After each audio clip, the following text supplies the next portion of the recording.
আসসালামু আলাইকুম। কেমন আছেন সবাই? আলহামদুলিল্লাহ আমিও ভালো আছি। আপনাদের দোয়া এবং ভালোবাসায়। আজকে রান্না করব আমি হাঁসের মাংস।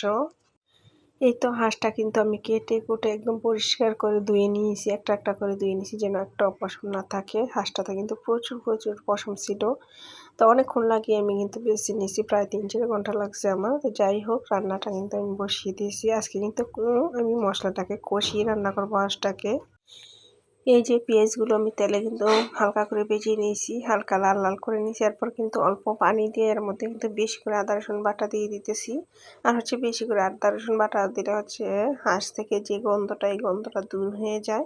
তারপর কিন্তু আমি একে সব মশলাই দিয়ে দেবো। গুঁড়া মশলা এখানে দিয়েছি আমি হলুদের ফাঁকি, লবণ আর মরিচের ফাঁকি, জিরার ফাঁকি, ধনিয়ার ফাঁকি সব কিছু দিয়ে আমি ভালো করে মশলাটাকে কষিয়ে নেব।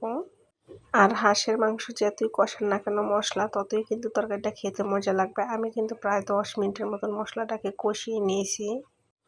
এই তো মশলা থেকে যখন তেল বেরিয়ে আসবে তখনই বুঝতে হবে যে না মশলাটা কষানো একদম রেডি পারফেক্ট হয়ে গেছে। তারপর কিন্তু আমি হাঁসের মাংসগুলো এখানে দিয়ে দেব।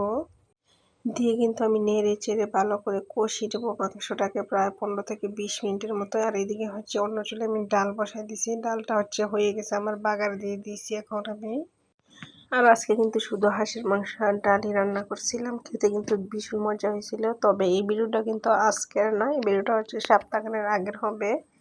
তো ভয়েস দিতে আমার একটু আলসেমি লাগে, এই জন্য ভয়েসটা আমি দেরিতেই দিই। তো যাই হোক মাংসটা কিন্তু কিছুক্ষণ আমি কষিয়ে নিয়েছি, অলরেডি অনেকক্ষণ কষানো হয়ে গেছে। তারপর কিন্তু কয়েক পিস আমি আলু দিয়ে দিয়েছি এখানে। আর ভাবছিলাম আমি আজকে শুধু কষিয়ে রান্না করবো, আলু টালু দেবো না, যেহেতু তোবা মাংস খেতে চায় না, তোবা মাংসর আলুটা খায়, এই জন্য এই কথা ভেবে 2 পিস আলু দিয়েছি আমি সাথে।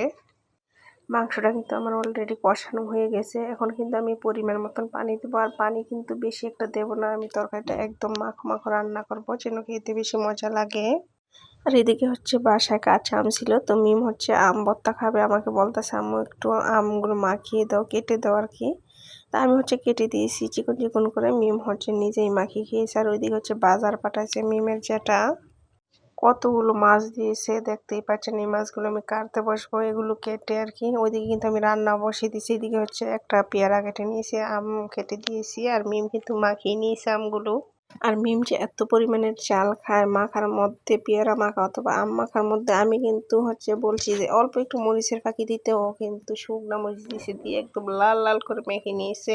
আর এদিকে কিন্তু আমি মাছ কাটতে বসে গেছি, তরকারিও নাড়াচাড়া করতেছি আর মাছও কাটতেছি। দেখতেই পাচ্ছেন কতটা কাজ করি বসে একসাথে। আমি যখনই রান্না করি না কেন ঠিক ওই টাইমে কিন্তু মিমের আব্বু বাজার দিয়ে পাঠায়, ঝামেলা হয়ে যায় আমার পক্ষে আর কি, মানে দুই দিকে সামলানো। এদিকে আমার তরকারিটাও প্রায় হয়ে গেছে।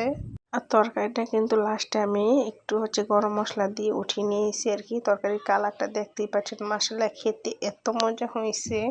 আমি রান্না করছি বলে কথা না, আজকে রান্নাটা করতে করতে কিন্তু প্রায় 2টার উপরে বেজে গেছে, যেহেতু মাছ টাছ কাটাকুটি নিয়ে ঝামেলায় ছিলাম আমি। মিমকে খেতে দিয়ে দিয়েছি আমি।